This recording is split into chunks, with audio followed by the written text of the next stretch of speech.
வணக்கம் மக்களே. காலையில் எழுந்திருக்க லேட் ஆகிடுச்சு. ஐயோ பசங்களுக்கு லஞ்சு ரெடி பண்ணணுமேன்னு சொல்லிட்டு ½ ஹவரில் சமையல் வேலையெல்லாம் முடிச்சிட்டாங்க. வாங்க வீடியோக்குள்ளே போய் பார்க்கலாம். ஒரு அடுப்பில் பருப்பு வேக வச்சு வச்சுட்டாங்க. அதில் வெங்காயம், தக்காளி, மிளகு, சீரகம், மஞ்சள்தூள், பச்சை மிளகாய் எல்லாம் போட்டு வேக வச்சு வச்சுட்டாங்க. ஒரு அடுப்பில் உணவு ஊற்றி வச்சுட்டேன். இன்னொரு அடுப்பில் கோஸ் பொரியலுக்கு பாசி பருப்பு வேக வச்சுட்டாங்க.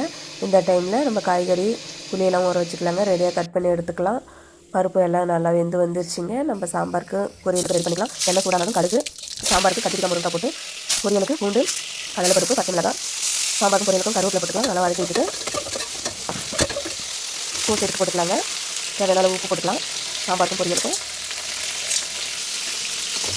கோஸ் நல்லா வதக்கி விட்டுக்கலாங்க. பெருங்காயத்தூள் கொஞ்சமாக போட்டுக்கலாங்க. சாம்பாருக்கும் போட்டுக்கலாம். வதக்கி விட்டுட்டு நல்லா வதங்கி வந்ததும் மூடி வச்சிடலாங்க. கோஸ் நல்லா வெந்து வரட்டும். சாம்பாருக்கு ரெடி பண்ணிக்கலாம். காய் நல்லா வதக்கி விட்டுக்கலாங்க. மஞ்சத்தூள், குழம்பு மிளகாத்தூள், தனி மிளகாத்தூள் கொஞ்சமாக போட்டு பச்சை வடை போகிற அளவுக்கு நல்லா வதக்கி விட்டுக்கலாங்க. நல்லா வதங்கி வந்ததும் தண்ணி ஊற்றிக்கலாங்க. கலக்கி விட்டுட்டு மூடி வச்சிடலாங்க. காய் நல்லா வெந்து வரட்டும்.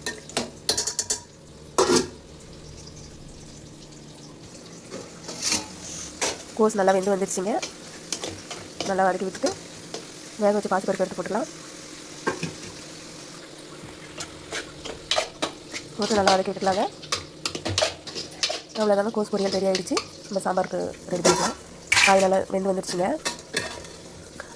வேக வச்ச பருப்பு எடுத்து வச்சுக்கலாம்.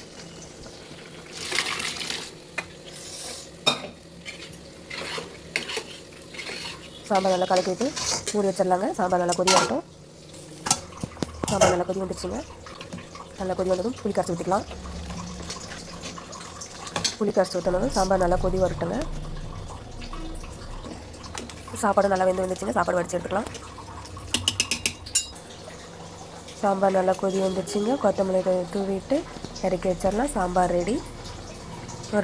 ஒரு அடுப்பில் மொச்சக்காய் வச்சாச்சுங்க. மொச்சக்காய் நல்லா வெந்து வரட்டும். சுட சுட சாதம், முருங்கக்காய், கத்திரிக்காய் போட்டு வச்சு பருப்பு சாம்பார், பாசிப்பருப்பு போட்டு வச்சு கோஸ் பொரியல்.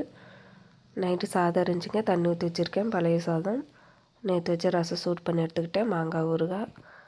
ஒரு அடுப்பில் மொச்சக்காய் நல்லா வந்துட்டுருக்குதுங்க. இதாங்க இன்றைக்கி எங்கள் வீட்டு சமையல். பாய்.